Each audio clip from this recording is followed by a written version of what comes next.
I don't even know how to talk to people of this stature. Well, because they talk to you, and they're just so much smarter. You don't want to get in the way. Why is he so good at just like being a cool person? He does it so effortlessly. I know. You said it best. You said it was like if that's what a movie star is.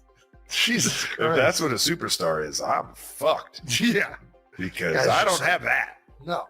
Just sitting there, you know he's a superstar. He doesn't even need to say anything. And then he starts talking. And he's like way better at conversing. Yeah. I was like, this is what I do for a living. You're already like, can you not be great at everything, George?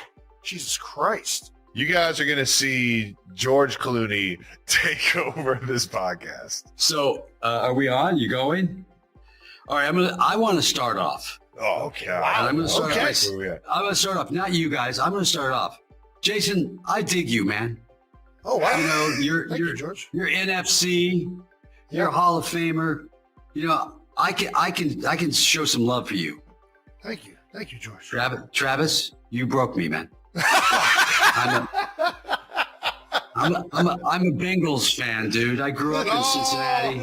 Oh, You've broken me so many times, and your pretty face on GQ, and I have to. You know how many times I've thrown like a hoagie at my TV at your face? You've broken me.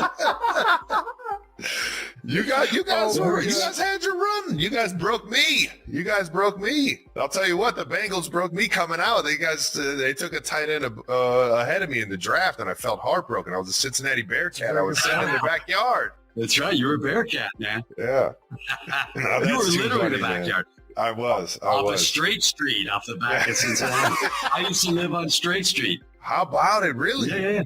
We had this in the rundown, but while you brought it up, we have conflicting reports. We always, at least if you go to the University of Cincinnati, you're told as a student that George Clooney went to UC. Is that true? Yeah, for a minute.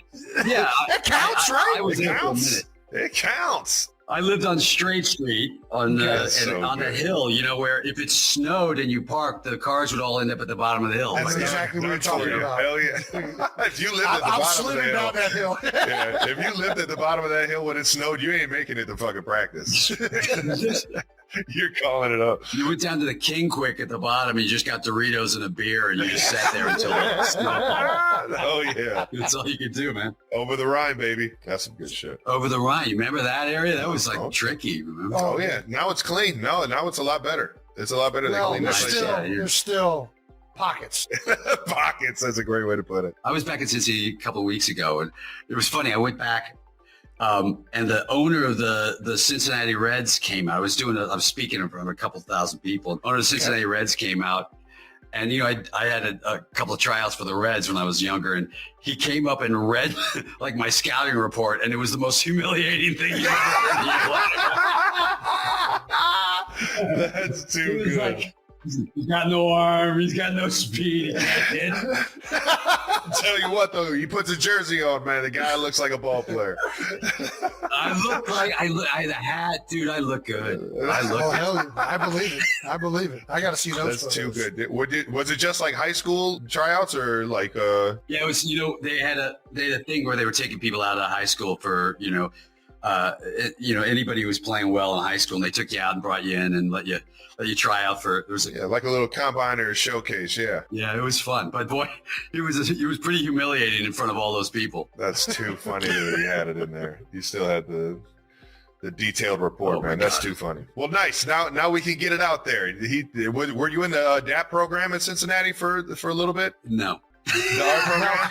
None of that. Well, once a Bearcat, always a Bearcat in my book. Dude, I also, I was a UK kid too. I loved UK. So, I would side with the UK for basketball because, you kind of wanted to have a winner in your. Hell yeah. And I'd been a Bengals fan for a long time. And, we'd lost an awful lot of games. A lot of losing. There was a lot of losing. For a while, we were, I think, the losingest franchise in football. And then we kind of got a little better. Yeah. Back in the day, it was Kenny Anderson was the quarterback. How about it? How about it, man? All right, I'm going to get this intro going, and we'll get this thing officially started. I know. Bring it, man. All right, here we go.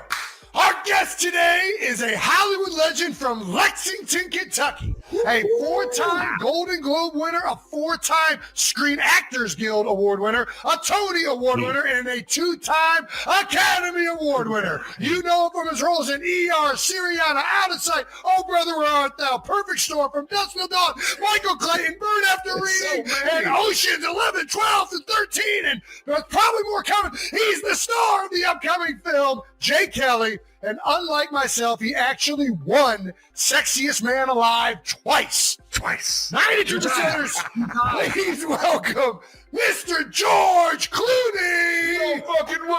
Oh my gosh, man. Oh, man, guys. That is By the a way, heck of a just for laundry list. clarification, I never won a Tony, but I'm glad you said it didn't? anyway. We can get it out there that people will think I won, and that's Yeah. even more fun. You did now. Gosh, dang it. Just say All it. right. I appreciate the honesty.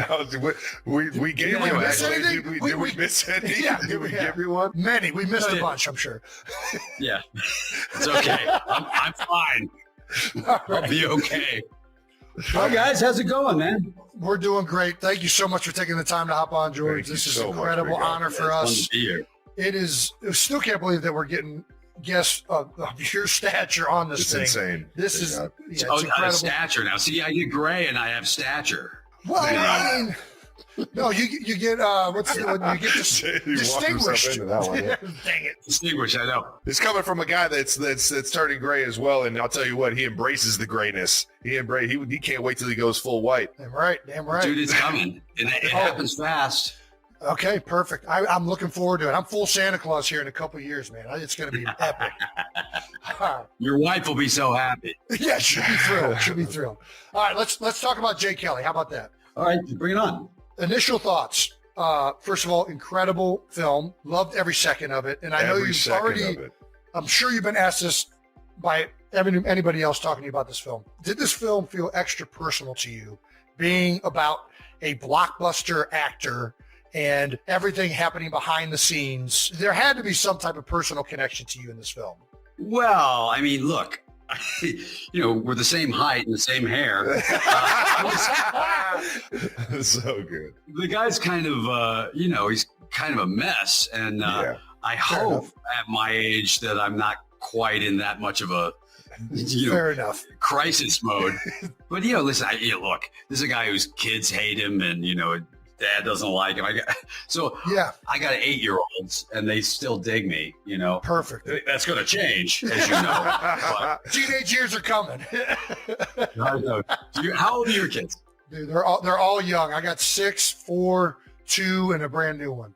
So we're in the early Nice. stages. Yeah. Brand new one. Nice. It's coming, man. And I'm telling you, dude, it's like, even at 8, I've got like my daughter rolling her eyes now, which is a new thing. Gosh, okay. Like I'd say like, hey, your dad's a big star. And she just rolls her eye. Yeah. Sure, Dad. Shoot. Not great. Yeah. How do you handle that? Let me ask you that. Are you are you a strict, or do you get on? Like, what's your parenting style? I'm a little strict. I'm not like, not Yeah. nutbag about it. My kids are pretty good. My kids are really well behaved. But I have to say it's a pretty funny adventure raising kids, because they're, you don't realize, how much they're listening to you. Like I was in the car driving to school the other day and, I like some guy, cut me off and I was like, fucking asshole. And I'm driving and like about 5 minutes later in the backseat, I hear fucking asshole from my 8-year-old. Same And I know tone, same delivery.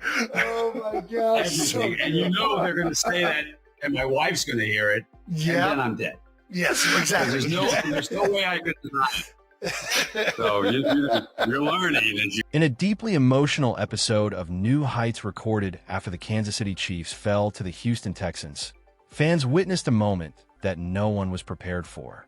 Travis Kelce officially confirmed he is retiring from the National Football League after more than a decade on the field. The shock wasn't just in the announcement. It was in the reaction of his brother, Jason Kelce. The episode began routinely, with Jason breaking down the tough loss and attempting to keep the tone analytical. But viewers quickly sensed something was different.